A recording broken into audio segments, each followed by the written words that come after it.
เกิดขึ้นนะเจ้าและต้องการให้เกิดขึ้นก็คือมันก็คือการกระทำที่ปัญหาว่าอย่างไรต้องการให้เกิดผลขึ้นอย่างเช่นต้องการให้เกิดคนนั้นนะเดินมาเกลียดขี้หน้ามันเอามันให้ตายไปเลยเสร็จแล้วก็จับไม้มาลงมือตุ๊บหัวนั่นแหละคือรู้ว่าถ้าทำไปแล้วจะผลเกิดขึ้นอย่างไรก็เลยเอาไม้ไปตุ๊บหัวนั่นก็คือต้องการให้ผลเกิดขึ้นลักษณะของการกระทำของกฎหมายมันจะมีนะเจ้าในการที่จะต้องรับผิดตามกฎหมายกรณีสัญญาก็เหมือนกันนะเจ้าไปทำสัญญาเปิ้ลหูว่ามันมีสตังค์นะเจ้าแต่จะเอาสตังค์เปิ้ลมาให้ได้นะเจ้าก็ไปทำสัญญาหลอกล่อให้เปิ้ลทำสัญญา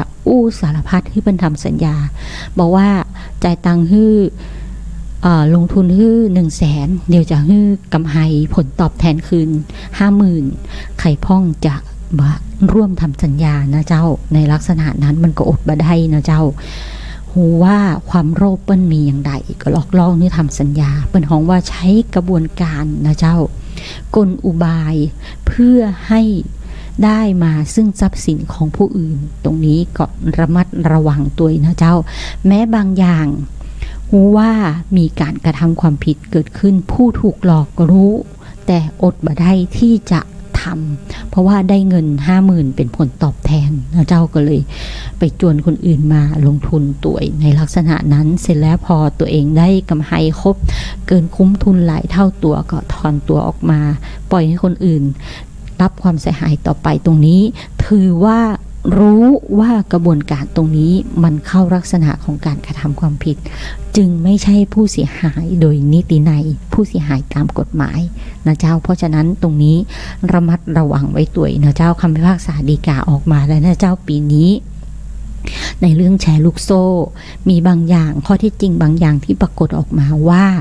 คนที่ไปฟ้องน่ะรู้ว่ากระบวนการตรงนี้เป็นแชร์ลูกโซ่รู้ว่ามีส่วนร่วมกระทำความผิดตรงนี้ตัว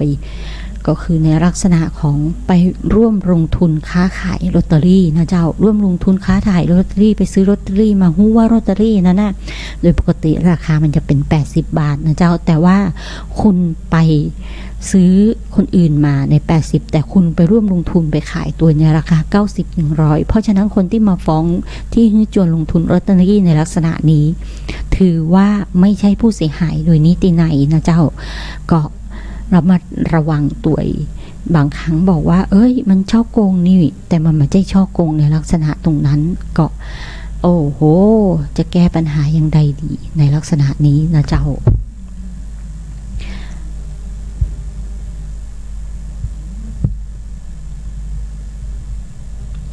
ธรรมะมีท่วงทำนองวันนี้ทนายปอทำมาได้ซะแล้วจะเอาอย่างมาสอดแทรกดีเอ่ยธรรมะมีท่วงทำนองเปิดจากมือถือได้ไม่เอ่ย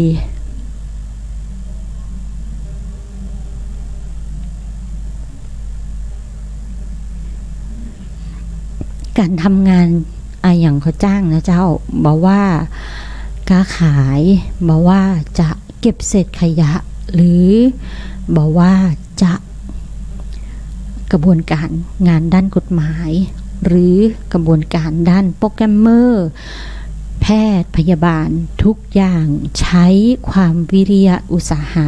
ใช้ความชำนาญทั้งนั้นนะเจ้าลองทำไปเรื่อยๆสิ่งที่จะทำให้เกิดปัญญาขึ้นมาก็คือกระบวนการทำงานจะเป็นสเต็ปขึ้นมาเมื่อกระบวนการทำงานมันเป็นขั้นตอนเป็นระบบขึ้นมาท่านก็จะพัฒนาในวิชาชีพของท่านในแต่ละอย่างไปอย่างคนเก็บขยะบางคนทำไปเรื่อยๆก็เกิดไอเดียเกิดปัญญาขึ้นเก็บเศษขยะคัดแยกกระดาษนะเจ้าคัดแยกพลาสติกอันนี้ได้ราคาอันนี้บ่ได้ราคานะเจ้ากระดาษกล่องได้ราคากระดาษเศษบ่ได้ราคากระดาษ A4 ที่ขยำทิ้งจากงานต่างๆบ่ได้ราคาก็เอามาปั้นมาทำผสมปูนผสมปูนขาวผสมกาวเพื่อให้ปั้นขึ้นรูปมาเป็นตุ๊กตานั่นก็คือการสร้างสรรค์งานขยะให้มาเป็นศิลปะประดิษฐ์เมื่อเป็นศิลปะประดิษฐ์ก็เกิดปัญญาขึ้นมานั่นเองนะเจ้าหรือ เศษขยะในลักษณะที่คอมพิวเตอร์ทั้งหลายนะเจ้าคอมพิวเตอร์ทั้งหลายที่แกะออกมาแล้วมันจะมี IC ที่มีทองแดงทองเหลืองตรงนั้นคนเก็บขยะก็จะคัดแยกออกมาเพื่อให้ขายแยกออกไปต่างหากก็จะได้ราคานะเจ้ากระบวนการตรงเนี้ย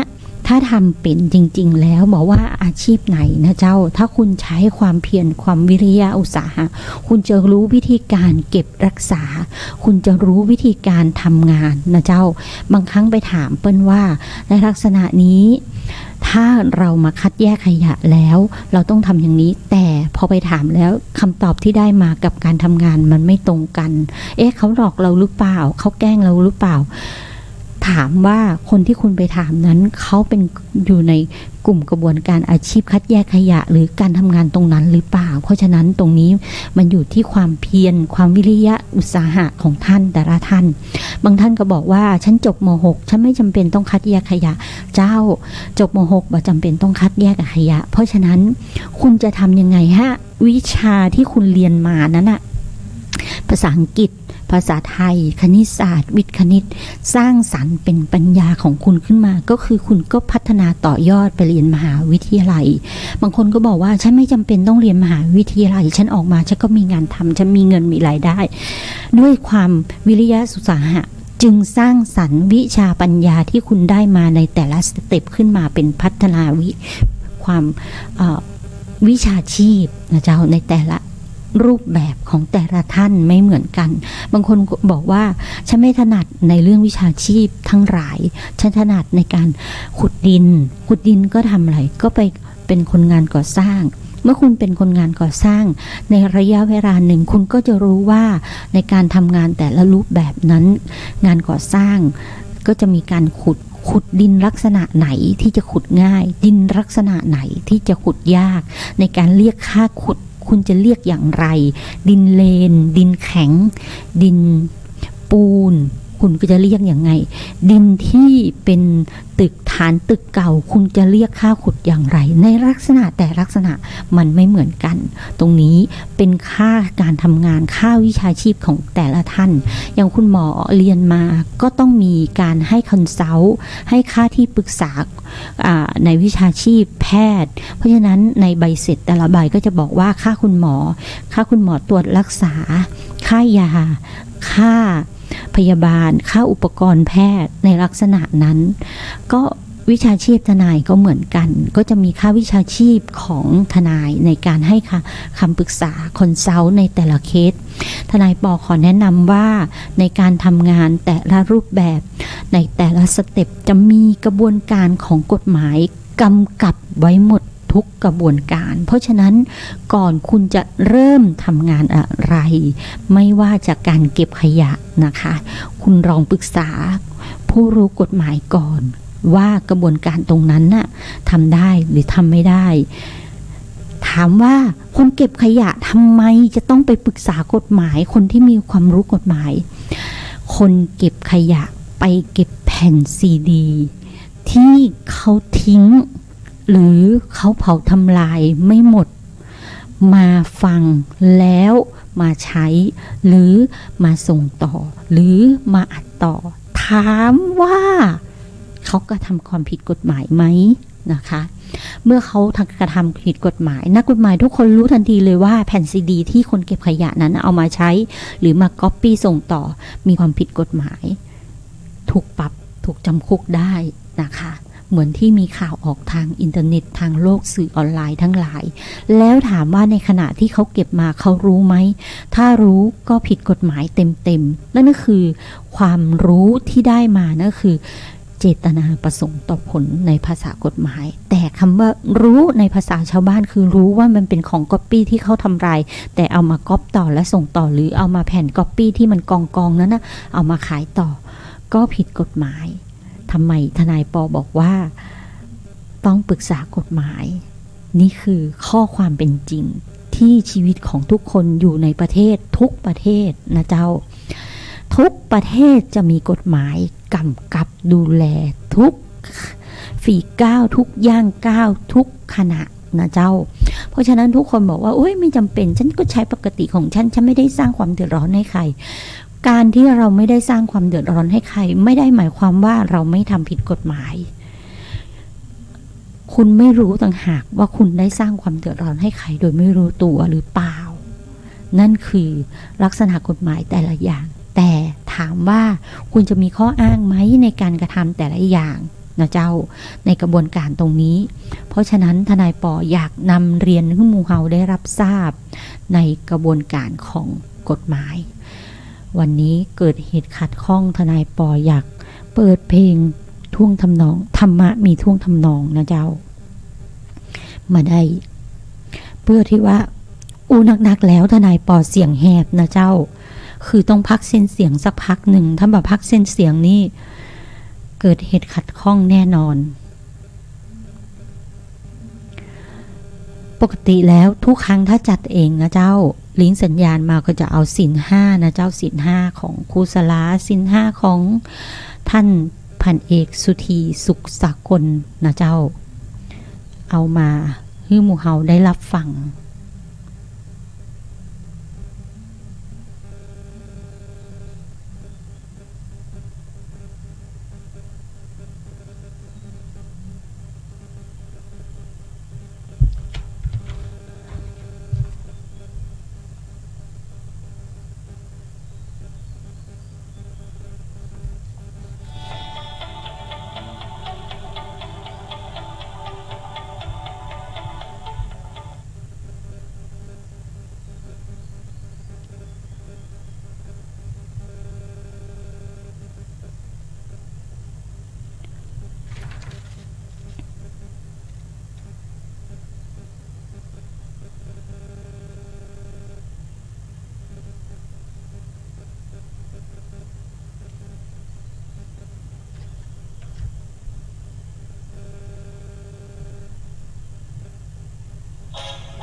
เจ้ามีศีลสุขล้ำมีธรรมสุขใจนะเจ้าตรงนี้ทนายปอนนำเรียนให้หมู่เฮา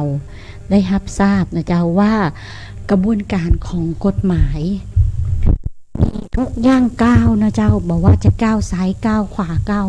ขึ้นไปตรงไหนก็ตามนะเจ้าทำไอ้อย่างก็ตามนะเจ้าบอกว่าจะเก็บขยะเดินฟุตบาทก็มีกฎหมายเกี่ยวกับฟุตบาทนะเจ้าใจรถบนท้องถนนก็มีกฎหมายที่ใช้ถนนนะเจ้าจะใช้ไฟฟ้าก็มีกฎหมายเกี่ยวกับการใช้ไฟฟ้านะเจ้ามีระเบียบนะเจ้าในลักษณะทุกอย่างจึงอยากให้หมู่เฮารู้ว่าในสาระของกฎหมายในชีวิตของคนเรานั้นน่ะเน้นย้ำเรื่องสำคัญคือการรู้หรือไม่รู้ขณะที่ลงมือทำนะเจ้าเอาปลั๊กไปเสียบไฟนะเจ้าในวัดโดยบ่ขออนุญาตเจ้าของวัดคืออธิบดีสงฆ์ของวัดหรือเอาปลั๊กไปเสียบไฟในร้านค้าโดยบ่อนุญาตเจ้าของร้านค้าก็มีความผิดนะเจ้าเป็นห้องว่าการเอาทรัพย์ของผู้อื่นไปโดยไม่ได้รับอนุญาตนั่นเองนะเจ้าการเอาทรัพย์ของผู้อื่นไปโดยมารับอนุญาตนี่เป็นอย่างเป็นผิดลักทรัพย์นะเจ้าอย่างเปิ้นใจยุญการจะเอาจันนี้นะเจ้าจันนี้ถึงจันถ้าอยากได้จันนี้ฮื้อเพี้ยวของลงฮื้อหมดเสร็จแล้วก็เอาจันไปเปิ้นอนุญาตฮื้อเอาจันไปแต่บ่ได้อนุญาตฮื้อเอาของที่วางบนจันไปตรงนี้มีการหยิบเอาไปโดยลักษณะของการกระทำก็คือการเอาไปทรัพย์ซึ่งของผู้อื่นโดยไม่ได้รับอนุญาตเป็นอย่างเจ้าถามว่าครอบครองแตนก็ไม่ได้ครอบครองแตนเมื่อไม่ได้ครอบครองแตนมันก็เป็นลักทรัพย์นะเจ้าแต่ถ้าเป็นอนุญาตให้คุณเอาไปใช้เอาไปครอบครองแต่ไม่ได้อนุญาตให้เอาไปเลยคืออนุญาตให้ใช้แล้วเอามาคืนแต่คุณเอาไปเลยก็เป็นยักยอกนะเจ้าในลักษณะนั้นครอบครองแทนผู้อื่นกระบวนการของกฎหมายทุกการกระทำทุกลักษณะที่เฮาทำลงไปแล้วเปิ้นวิเคราะห์ออกมาเป็นสเต็ปเป็นกระบวนการตึงหมดนะเจ้าในสาระของกฎหมายทำไมทนายปอเอาเรื่องศีลนี้คือ1ปานาอยู่ในเรื่องฆ่าผู้อื่นโดยเจตนาโดยรู้ว่าเป็นชีวิตของผู้อื่นแล้วมีการลงมือฆ่าถามว่าฆ่าผู้อื่นโดยหมหูได้ก็เข้าใจว่าเป็นท่อนไม้ก็เลยยิงไปที่ท่อนไม้เพราะมันนิ่งมากในลักษณะนั้นก็คือทำไปโดยหมหูก็คือทำไปโดยไม่ได้เจตนาแต่ถามว่าขณะที่คุณทำไปคุณมาได้เจตนาแต่คุณขาดความรอบคอบหรือขาดสติหรือเปล่านะเจ้ามีความรอบคอบหรือเปล่าถ้าคุณเพียงแต่เดินเข้าไปแล้วไปดูให้รอบคอบเพียงน้อยเป็นเวลากลางวันอย่างนิ่งๆอยู่ตรงนั้นคุณยิงไปนั่นคือคุณขาดความรอบคอบนั่นเองนะเจ้าเรียกว่าประมาททำให้ผู้อื่นถึงแก่ความตายนะในลักษณะแต่ละลักษณะก็คือกฎหมายเพิ่มวิเคราะห์ออกมาเป็นสเต็ปหมดเลยเพราะฉะนั้นชีวิตเราถูกกำกับโดยกฎระเบียบของสังคมกฎระเบียบของสังคมมีขึ้นมาเพื่ออย่างเพื่อให้หมู่เฮาอยู่ร่วมกันโดยสงบนะเจ้าเพราะฉะนั้นเพลงศีลห้าธรรมะมีท่วงทำนองศีลห้าบอกว่าของท่านไหนบอกว่าจะของท่านสุธีสุขสกลนะเจ้าหรือบอกว่าจะครูสรานะเจ้าธรรมะมีท่วงทำนองมีศีลมีธรรมสุขล้ำนะเจ้าเพราะว่าเมื่อมีศีลท่านจะมาทำผิดระเบียบของกฎหมายเมื่อบ่ทำผิดระเบียบของกฎหมายท่านก็มีความสุขกับชีวิตบ่ต้องไปทุกขเวทนาอยู่ในเรือนจำนะเจ้าบ่ต้องไปเป็นลูกน้องหรือกระบวนการของทุกสเต็ปในการต้องรับโทษสิ่งที่คุณกระทำไปนะเจ้าแต่ถ้าตายไปก็คือนรกนั่นเองระเบียบแต่ถ้านรกในโลกมนุษย์ก็คือรัชทัณฑ์นะเจ้าสำหรับคนที่ถูกกระทำความผิดเป็นผู้กระทำความผิดไปในลักษณะนั้นนะเจ้าหมอว่าจะเปิดเพลงแทรกโดยทนายปอได้พักเสียงสัก5 นาทีได้กับเจ้าพระอาจารย์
ส่ว่าสิบ่ทิมวัด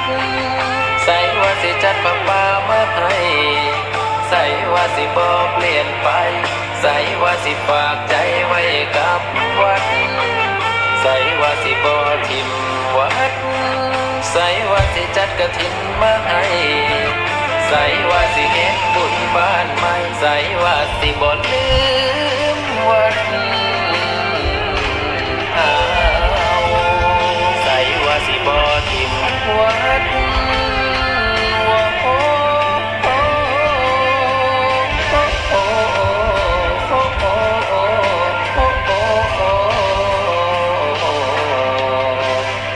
ใส่ว่าสิบ่ทิมวัด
เจ้าคนไม่ใช่แฟนเป็นแม่ได้นะเจ้าตรงนี้เกิดเหตุขัดข้องทางอิเล็กทรอนิกส์นิดหน่อยเครื่องคอมที่ทนายปอใจจ้างนั้นก็คลิกเกิดเมาส์ค้างนะเจ้าจอดับต้องขอสุมาอภัยเป็นอย่างยิ่ง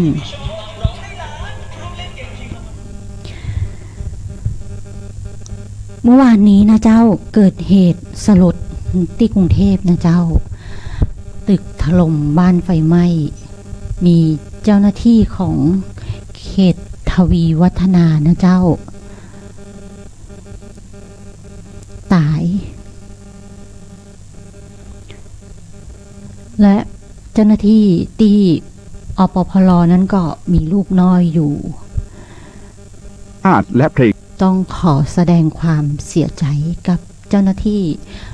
ต้องเคารพธงชาติด้วยความภาคภูมิใจในเอกราชและความเสียสละของบรรพบุรุษไทยประเทศไทยรวมและเชื้อชาติไทยเป็นประชารัฐผ้าไทยของไทยทุกส่วนอยู่ดำรงคงไว้ได้ทั้งมวลด้วยไทยล้วนหมายรักสมัครคิดไทยนิรักสงบแต่ถึงรบไม่กล้าเอกราชจะไม่ให้ใครคุมขีสละเลือดทุกอย่างเป็นชาติทะเลพลังประเทศชาติไทยทวีมีชัยชโย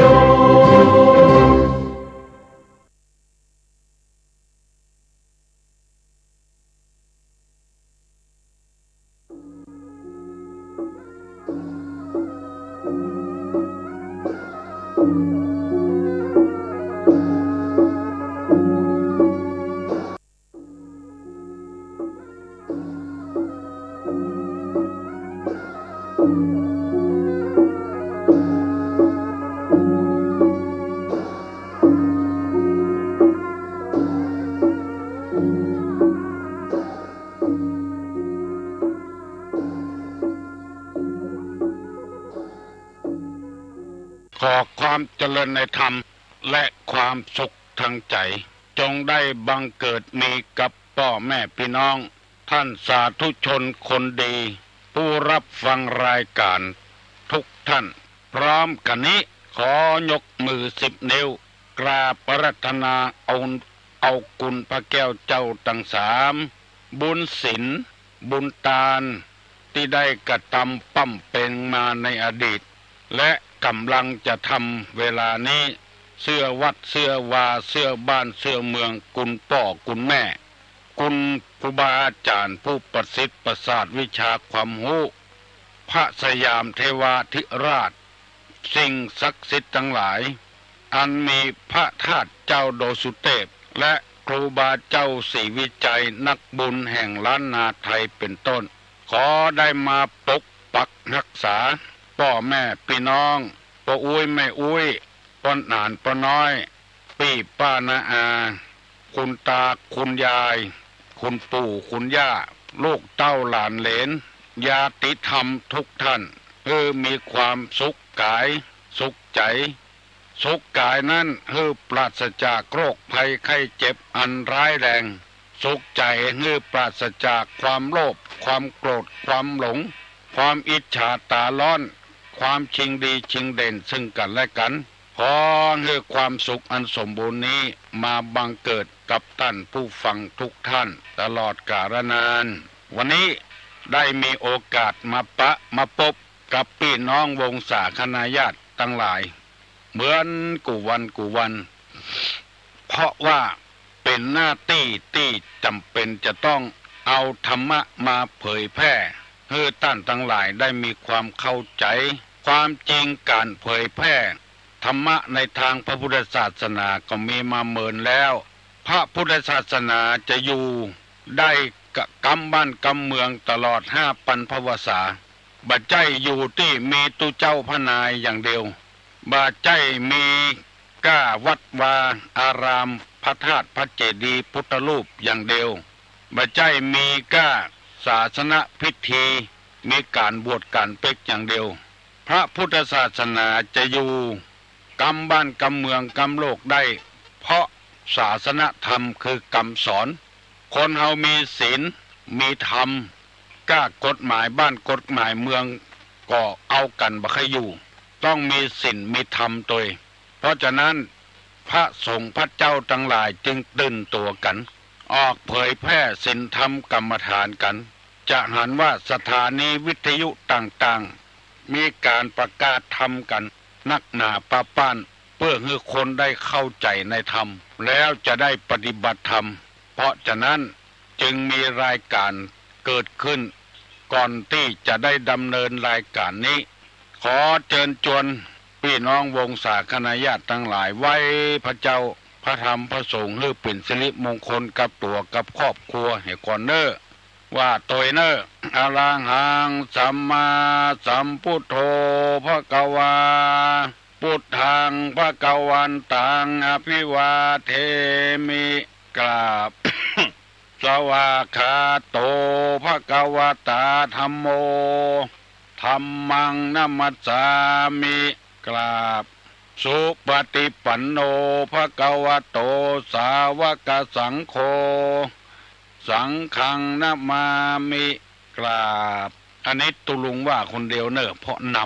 ำหันธรรมยังพุทธสาภควโตบุพาภาคณะมะกะลังกะโลมาเส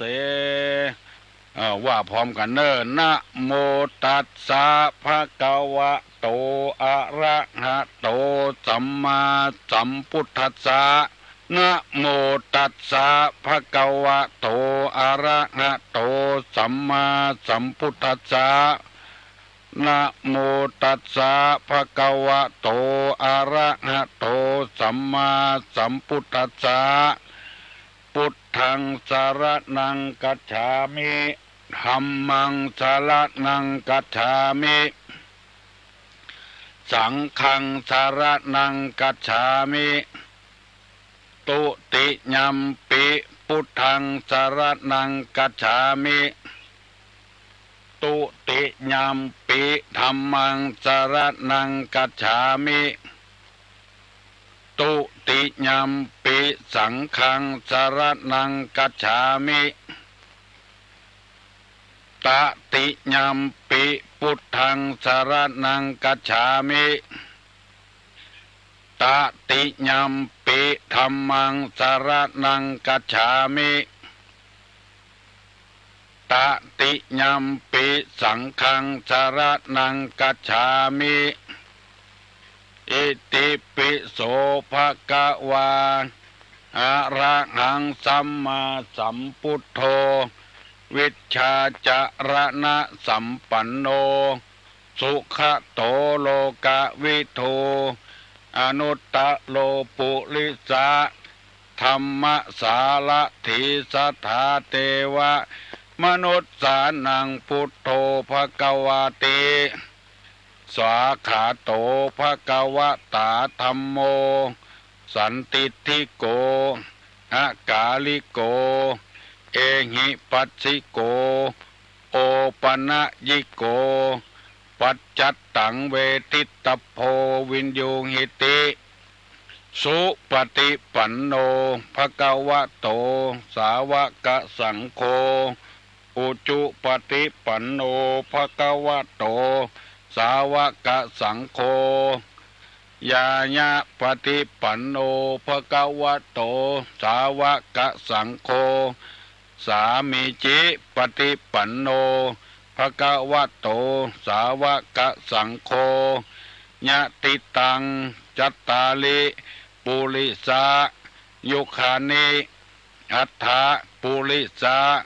ปุคลาเอสะภควโตสาวกสังโฆอาหุไนโยปาหุไนโยตักขิไนโยอัญชลิกาลนิโยอนุตตลังปุญญเขตังโลกัสสติกราบหนึ่งกราบสองกราบสามดังที่ตุลุงได้กล่าวไว้ว่ามีวัดมีพิธีกรรมและมีตุเจ้าพนาย สามอย่างนี้ยังบัดจำเป็นเตื้อ ที่จำเป็นที่สุดก็คือศาสนธรรมฮัลโหล ครับไปเลยเดินลุงแล้วครับฮะไหว้พระแล้วบอกครับผมบุญธรรมมาล่องครับล่องของเข้า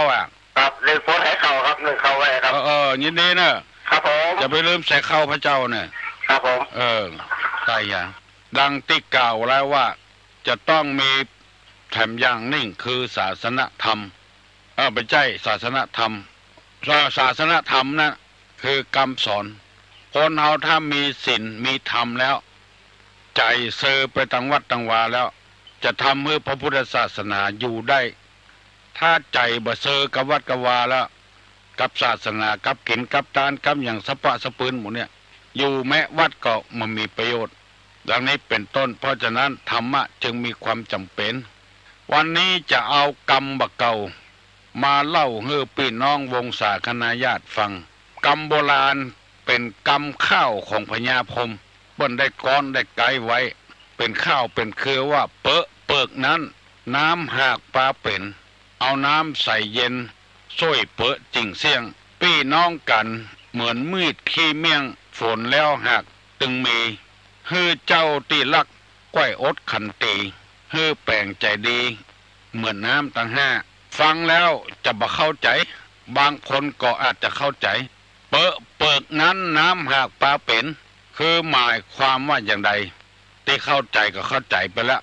คือว่าขี้เปอะเนี่ยขี้ดินธรรมดาเนี่ย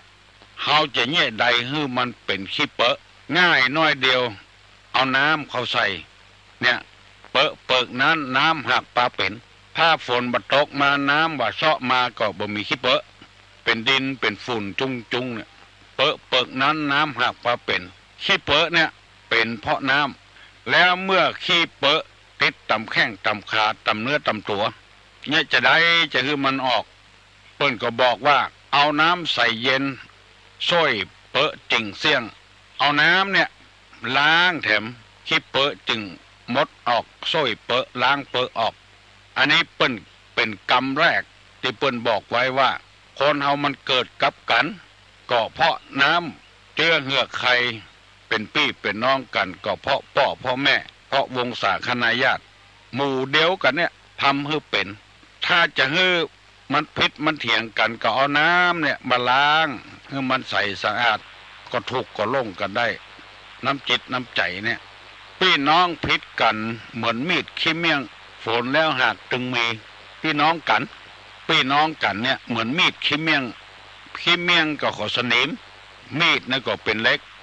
ฝนละไว้เอาผ้าเขาเจ็ดไว้เอาน้ำมันเขาเจ็ดไว้เอาใส่ฟักไว้เมินเข้าก็น้ำมันหมดขี้เมี่ยงเกิดธรรมะมันตึงละกันบ่ได้อันนี้เป็นคำโบราณที่เปิ้นว่าไว้ตุลงนำมาเสนอศรัทธากับทุเจ้าก็มีดกับขี้เมี่ยงพี่น้องกันก็มีดกับขี้เมี่ยงพ่อกับลูกแม่กับลูกก็มีดกับขี้เมี่ยงมันตึงติดกันให้มันละกันบ่ได้จังใดเพิ่นก็ถึงว่าลูกเฮาอยู่ถ้าเขาว่าลูกหมูลูกหมาเขาก็บ่ชอบธรรมะมันบ่ดีแสนบ่ดีก็ลูกเฮาอยู่มีดกับขี้เมี่ยงมันอยู่กับกันขี้เมี่ยงก็คือสนิมนั่นน่ะต่างบ้านเฮาว่าขี้เมี่ยงต่างไทยว่าขี้สนิมศรัทธากับทุเจ้าก็เหมือนมีดกับขี้เมี่ยงนะทุเจ้ากับศรัทธาก็ต้องเปิ้งปะอาศัยกันแก่บ้านกำนันก็เปิ้งเจ้าบ้านก็เปิ้งแก่บ้านกำนันในกรณีที่เปิ้นเลือกผู้แทนแล้วบ่ไปด้วยเปิ้นสละสิทธิ์อันนี้คือคนคิดบ่ถูกเปิ้นถึงบอกว่าไปหั่นจะเอาก็ได้บ่เอาก็ได้จะเอาไผก็ได้บ่เอาไผก็ได้บางคนก็ไปบ่เอาไผสักคนก็มี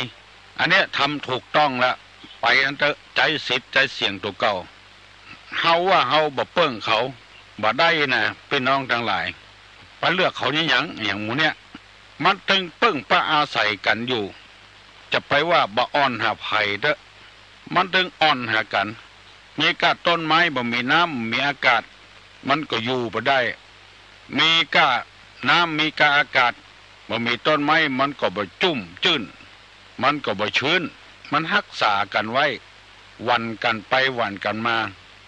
ดินน้ำไฟลม พิ่งพระอาศัยกันไปกันมาอันนี้ขอฝากฮื้อกับพี่กับน้องทั้งหลายได้รับทราบว่ามาอ้อนอภัยบ่เปิ้งไผอย่างมูเนี่ย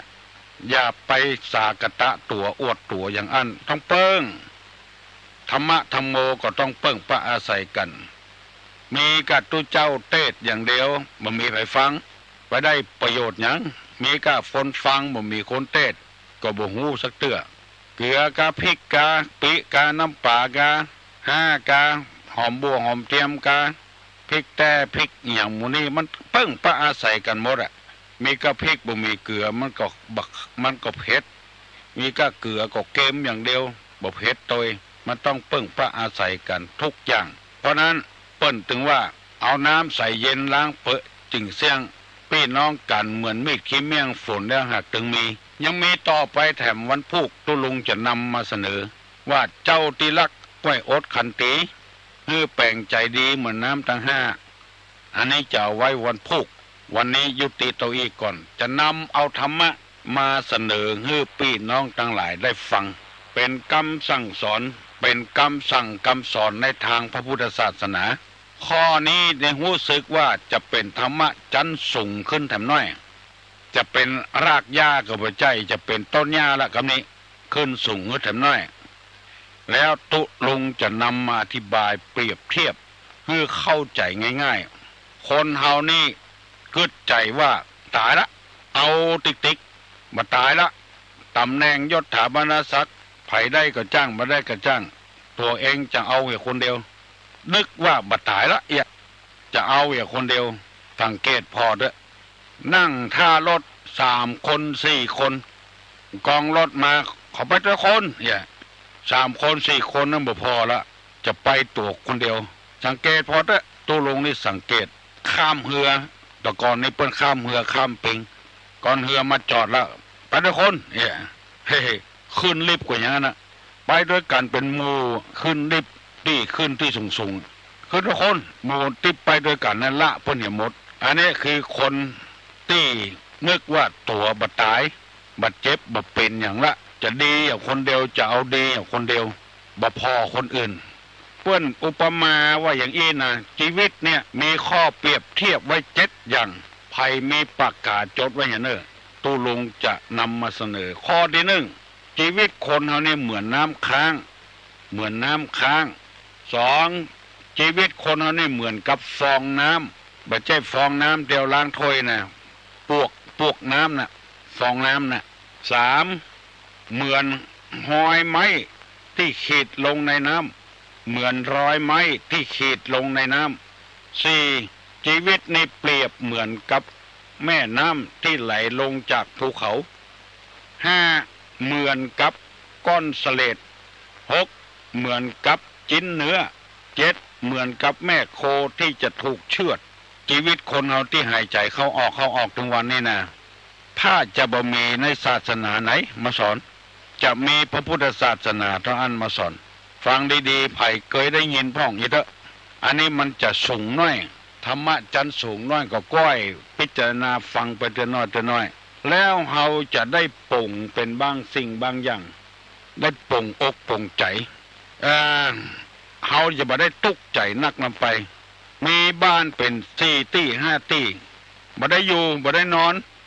ยังบ่พอตุกใจจ้างคนเฝ้าแถมไฟไหม้ใต้ลามต้องเสียเงินเสียทองโอ้สะปะสะปืนคนเฮาก็เอาติ๊กๆรถมีกันบ่พอ2 กัน3 กันซื้อติ๊กนึกว่าของนั้นจะอยู่กีรังยั่งยืนกับเอาเต่าตายเฮาก็เลยบ่ปรุงบ่วางกัน เกิดความโลภจะเอาได้คนเดียวบ่หยุดบ่ยั้งเปิ้นจึงเปรียบว่าชีวิตเฮานี่เหมือนกับน้ำค้างข้อที่1มันบ่เหมือนน้ำค้างนะมันบ่เหมือนน้ำในหม้อในไหในแอ่ง ในห้วยถึงเท่าเหมือนกับน้ำค้างบ่เหมือนมันก็ล้นละขอโทษเน้อกับพี่น้องทั้งหลายบ่เหมือนมันก็ล้นละน้ำค้างตกลงไปละโดยวิธีใดก็ตาม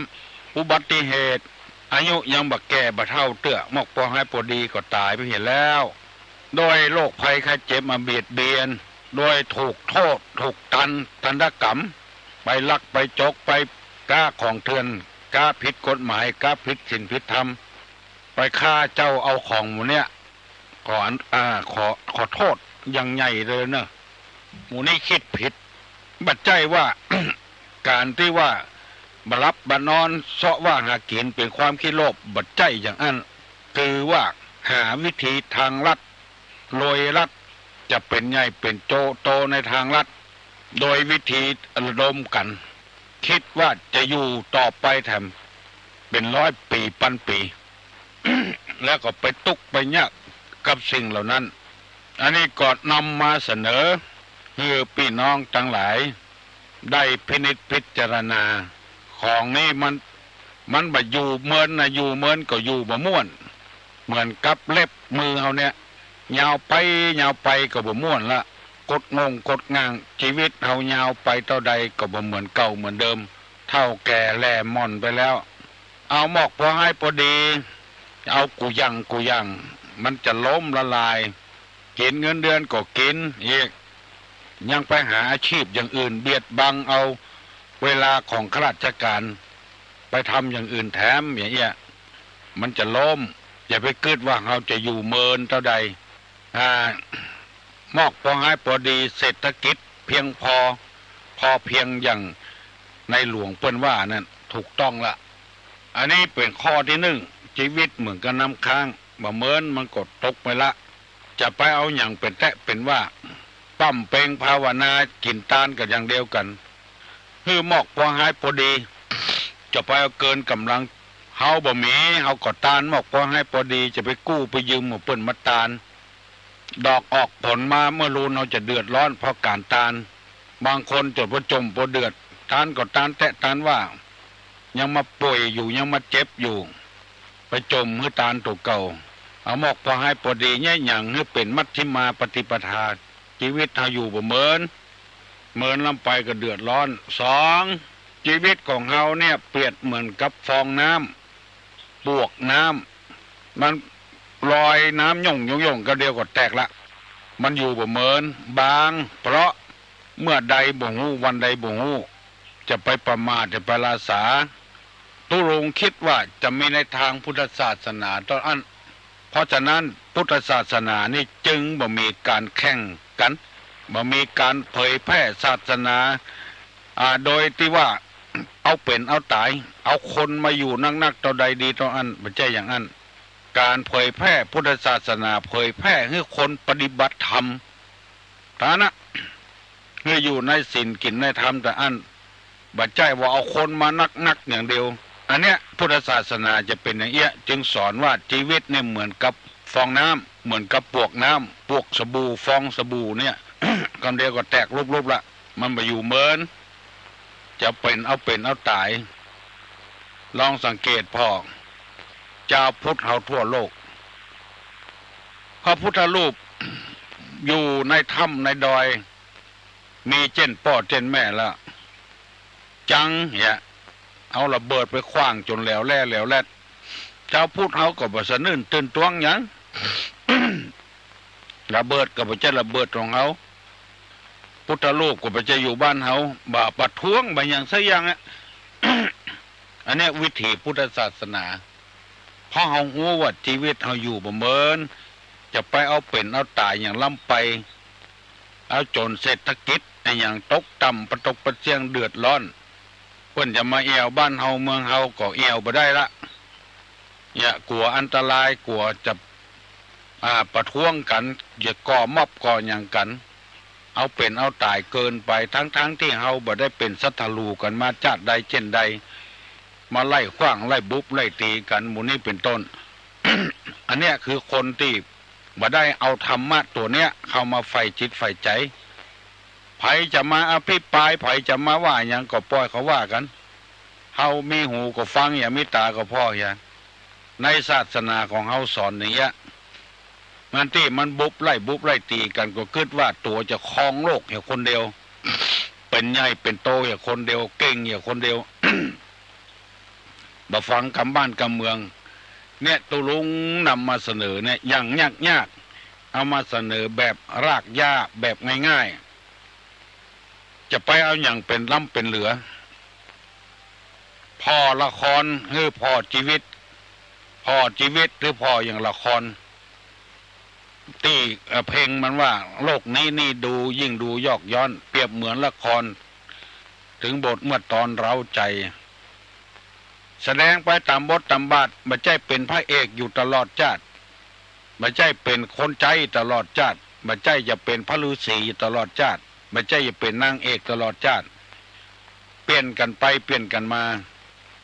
คนที่บ่เข้าใจบัตันก็เลยคิดว่าจะอยู่ครองโลกครองบ้านครองเมืองหันอย่างเอาหมดคนอื่นบ่เข้าใจของตัวได้ครอบครัวตัวเองได้ก็ดีละอันเนี้ยเอาไปได้เงินเอาไปหันแล้วก็บ่สบายใจเรียนจบแล้วไปสมัครงานไป4 ที่ 5 ที่หมู่ที่บ่ได้ก็บ่ได้หมู่ที่ได้ก็ได้แต่อันเนี้ยเกินน้ำไปในที่สุดมาก็มีหยังละเข้าไปเหี่ยวประจ้ากันจะไปเอาเป็นเอาตายอย่างแตะเป็นว่าจะไปเข่งไปเครียดกับมันข้อ3ชีวิตเขาเนี่ยเหมือนกับหอยไม้ที่ขีดลงในน้ำเหมือนกาวมีดฟันไม้ไอ้ตะมาฟันน้ำไอ้ตะหอยไม้ฟาดน้ำมันบ่มีหอยกำเดียวก็ยุบละหายละสูญละพอเป็นเต้าขุนมุนนายหลวงนั้นหลวงนี้ที่ชื่อเสียงดังๆต่อก่อนยุบยับไปหมดแล้วมาฟื้นขึ้นมาแล้วคนที่ดังแต่ก่อนครูบานั้นครูบานี้ดังแต่ก่อนเดี๋ยวยุบยับหายไปหมดละชีวิตของเขาก็อย่างนั้นนะเหมือนกับมีดฟันน้ำไม้บุบน้ำนะก็เดี๋ยวก็หายแล้วสูญไปเหี้ยแล้วเปิ้นลือกันหมอนั้นเป็นเสือหมอนั้นเป็นสิงลือครูบานั้นดีครูบานี้ดีแล้วคนเขาก็เลยไปติดไปผ่านอย่างนั้นยังเป็นครูบาเป็นตู้เจ้าเนี่ยพอเปิ้นเคารพนับถือแล้วเอาเหี้ยแล้วเอาใหญ่ขึ้นเหี้ยแล้วบ่คิดว่าชีวิตนี่มันจะบ่เมินเท่าใดบ่ได้คิดแล้วเนี่ยใครเนี่ยจะใดก็เนี่ยใครทำใดก็ทำนอกฮิตนอกหอยนอกจารีตประเพณีหมู่ที่ไปเสียผู้เสียคนก็อย่างเงี้ยคิดว่าถ้าได้เงินถ้าได้ทองเนี่ยไม่ย่าไม่ยิงเนี่ยไปขายเนื้อขายตัวเอาไปเอามาไปติดโรคภัยไข้เจ็บปิกมาบ้านเหี้ยอันเนี้ยคือความที่จะฮื้อปนบ้านปนเมืองเก่งเหลือเปิ้นดีเหลือเปิ้นบ่จังบ่ยางนั่นเองชีวิตนี่เปรียบเหมือนกับเปิ้น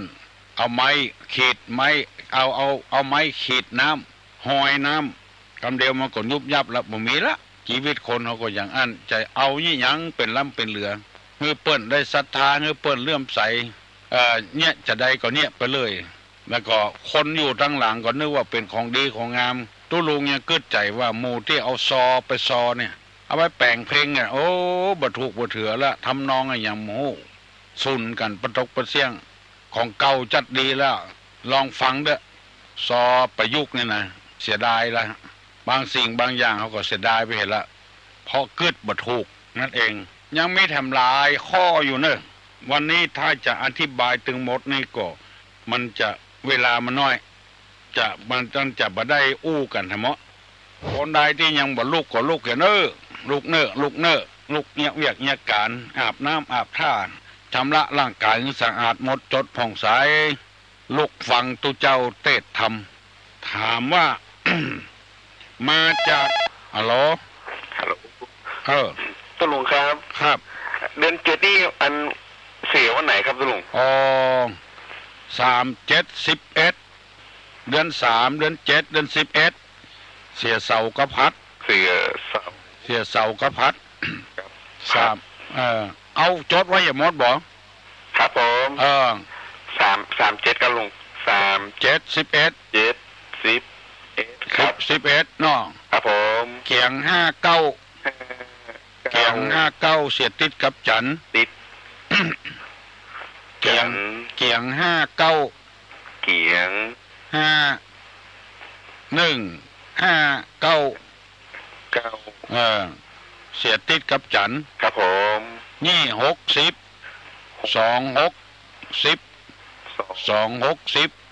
10ครับนี่60เสียงการวันเดียวอังคารวันเดียววันเย็น3 7 11เสียเสากระพัด3 7 11เสียเสากระพัด4 8 12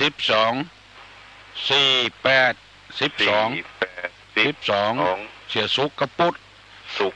กระปุด กับมันปุ๊บ จดไว้เห็นเนอะ ครับ เออ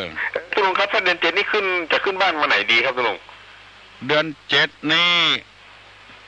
เอาวันเกิดเขาว่าถึงกรรม อ๋อ ถ้าเกิดวันอย่างสมมติว่า สมมติว่าเกิดวันพัดนี่แหละฮะ 5861บริวารอายุเดชศรีแล้วเกิดวันติดเอาวันติด3711จะเสาร์กับพัดแล้วเนาะ ครับผม เอาวันติด ครับผมขอบคุณตุลุงนะครับ โชคดีเนอะอนุโมทนาตัวเองเนี่ยถูกต้องละถามมาเตอะอันใดที่ตุลุงตอบได้ก็ตอบไปตอบบ่ได้ก็ตอบบ่ได้นะเขาก็นึกว่าอย่างนั้นนะมาจากเมืองลาวผ้าขาวคาดพุงคืออะไรฮัลโหล สวัสดีเจ้าตุลุงมาเข้าใจเดือนนะเจ้าพอดีอยู่ภาคใต้มาเมืองฮะเดือนนะเจ้าเดือนนี้เดือนถ้าเดือนเมืองนี่เดือนอะไรอย่างเจ้าเนินเมืองเอานี่เดือน7เดือนใต้เดือน5เดือนเมืองเอานี่โวยไป2 เดือนเจ้าถ้าน้องมันถามว่าประเด็นนี้เดือนอะไรอย่างเลยบอกว่าเจ้าก็บอกเรื่องฟังเป็นเดือนเก่งเดือนนี่อะไรอย่างก็บอกมันมีอยู่3อย่างนะเดือนมกราคมกุมภาพันธ์มีนานะมีทำอย่างนะเดือนอ้าย3-4มีทำอย่างทั้งเมืองเหนือเขานี่โวยไป2 เดือนถ้าเดือนใต้เดือน1นี่นะก็คือหูเราว่าเดือนเหนือเขาเนี่ยเดือน3ละถ้าเดือนใต้เดือน2ก็คือหูว่าเดือนเหนือเขาเนี่ยเป็นเดือน4ละเนี่ยแล้วก็มกราคมกุมภาพันธ์นี่เพิ่นบอกห้องเป็นเนี่ยอันน่ะโวยไป2 เดือนเอาถ้าใครหูโวยปล่อยเพราะอันอย่างนี้อยู่ที่ไหนอยู่บ้านเราเนี่ยกะอยู่จังนั่นจานแม่วางเจ้าปุ้นกะแล้วกับนอนอยู่ข้างวัดเนี่ยตู้ลงเจ้าท่านบอกวัดไม่วางไม่ใช่เจ้าเกาะที่อยู่ศูนย์พัฒนาฝีมือแรงงานนี่บ่ได้กะเจ้าใครมาหาตุลุงสักวันจะได้อธิบายว่าเป็นอย่างไรเดือนเฮายังโวยเหลือเปิ้นไป2 เดือนเนี่ยอธิบายที่นี่บ่ได้มันยาวเจ้าเดี๋ยวก็ไปแวะไปหานะเจ้ามาหาเตอะตุลุงจำมาได้แล้วแกวันนั้นไปกันแล้วก็ถ้าจะได้อยู่นะแม่น่ะมันโคนมันนักนะเนาะเข้าไปหาเนาะเจ้าอันนี้ก่อนเจ้าจะได้อธิบายให้ฟังมันงงกันประตกประเชียงมันบ่ได้หูบัดเดี๋ยวนี้บ้านเฮาเดือน7ทางใต้ไปเดือน5น้ำพึ่งเดือน5น้ำพึ่งเดือน5บัดเดี๋ยวนี้น้ำพึ่งกำลังออกบ้านเฮาเป็นน้ำพึ่งเดือน7มาจากเมืองลาวผ้าขาวคาดพุงฮัลโหลแบบน้ำมัสการเจ้าขอถามมันตุลุงแหวนไม่ได้ลำได้ไปวัดไปขายก๋วยเตี๋ยวนี่ก็ฟังทำตุลุงจังวันส่วนมนจังวันนี่จะได้อันนี้ส่งจ้ะได้กะอันนี้ส่งก็คือคุณงามความดีนั่นน่ะม่วนอกม่วนใจสบายอกสบายใจบ่ไปวัดก็ได้แต่ต้องพยายามไปน่ะไปก็ศีลใหญ่จ้ะศีลใหญ่ไปอันตะได้อันนี้ส่งแล้วนี่ไหว้พระส่วนมนจังวันดีละเมาขายก๋วยเตี๋ยวน่ากะชอบว่าหากินโน่จ้ะขายก๋วยเตี๋ยวนี่นะเอาเลี้ยงร่างกายธรรมะนี่เอาเลี้ยงตั้งใจการศึกษาเราเรียนต่างๆเอาเลี้ยงมันสมองเพราะต้องกู้กันไปหมดถ้าไปมุ่งกับวัดอย่างเดียวร่างกายก็ไม่ได้กินอย่างละละมุ่งก็2 อย่างนี้ตั้งมันสมองก็บ่หูอย่างละมาได้ห้ามได้เฮียนต้องเอากูอย่างต้องเฮียนตัวว่าก๋วยเตี๋ยวมันสูตรอย่างใดลำอย่างใดบดดำต้องเฮียนตัวเรามาเนี้ยตัวอีกเอาถึง3 อย่างนะเจ้าอยู่บ้านโจ้จ้ะบ้านที่ไหนล่ะบ้านโจ้สันทรายน้อยจ้ะแม่โจ้สันทรายน้อยโจ้จ้ะบ้านอารามใหม่บ้านโจ้ยินดีเนอะค ครับเจริญพร มาจากเมืองลาวผ้าขาวคาดพุงคืออะไรอย่างอ้อฮัลโหลไหวสาเจ้าตัวหนึ่งเจ้าไหวสามาแถมแล้วเมินนั่นเราไม่ได้ยินหลายวันละอ๋อพอดีเสียงมันบอกให้เขาตีเขาตางตัวลุงเวลาตอบปัญหามันไอมันค่อยเข้าท่ามันเข้าท่าเนาะ วันนี้ว่าตอนนี้ดีละวันนี้ตัวลุงว่าเสียงร้องใสมาก็ใส่ก็แจ่มใสชัดเจนอันนี้ก็ต้องขอบคุณท่านสยมภูสยมภูที่บอกยามาฮื้อแล้วก็ของแฮมพ้นนึงก็นานจูเนาะสัมภาอย่างเพิ่นได้ทุกวันเลยจ้าขอบคุณนั่งนักเลยวันนี้น้องมีคติเล็กๆน้อยๆมาฝากคนฟังตัวเนาะอะไรเพิ่นบอกว่าตัวดีอยู่ที่ตัวทำตัวต่ำอยู่ที่ทำตัวแล้วถูกต้องเหรอเนาะอธิบายให้ฟังว่าบ่มีใครทำเขาดีได้นอกจากตัวเขาเองพ่อแม่ก็ทำมาได้แล้วก็ตัวเขาจะต่ำเขาคงจะเป็นเพราะตัวเขาเหมือนกันพ่อเขาทำต่ำเองมันตัวเขานั่นน่ะในพุทธศาสนาเขาถึงสอนว่าตนนั่นแหละเป็นที่พึ่งของตนคนอื่นใครเล่าจะเป็นที่พึ่งได้พอดีอยู่กับตะลุงหลายบ้านเหมือนกันก็ฟังอยู่วันนั้นเตรียมพรถามหาก็ได้ยินอยู่ขอบคุณนั่งนัดที่มันยังก็เติงหาอยู่เนาะเจ้าสวัสดีเจ้าวันนี้จะไปหนองเขียววันนี้ไปหลวงหนองเขียวรอวันนี้เจ้าโชคดีนะไว้สาเจ้าม่วนเนาะละอ่อนไหวสายไปกำบะเก่าโบราณนะภายได้พ่อหามาจากเมืองลาวผ้าขาวคาดพุงฮัลโหลไว้สาเจ้าทุกคนอันเจ้ามีพาจัดหนักนะแต่ไปไงใหญ่ไรฮะอยู่ไกลก่อนจะมาค่อยใกล้วัดก่อนวัดจะมาค่อยเจ้าเนี่ยจะได้ดีฮะเนี่ยจะได้ดีฮะชักลำรถดิแผ่วแผ่วลำรถก่อนเป็นคนโบราณกันเนาะเอามาบัดได้แต่เจ้าเหมือนรถก่อนนี้มีได้ก็รถเครื่องอ่ะเก็บไปให้ก่อนบ่มันว่างก็วันอาทิตย์แอนการนะเจ้ามันว่างก็วันอาทิตย์ว่าบรรยากาศเนี่ยค่ะบรรยากาศว่างวันอาทิตย์เก็บไว้ให้ก่อนบ่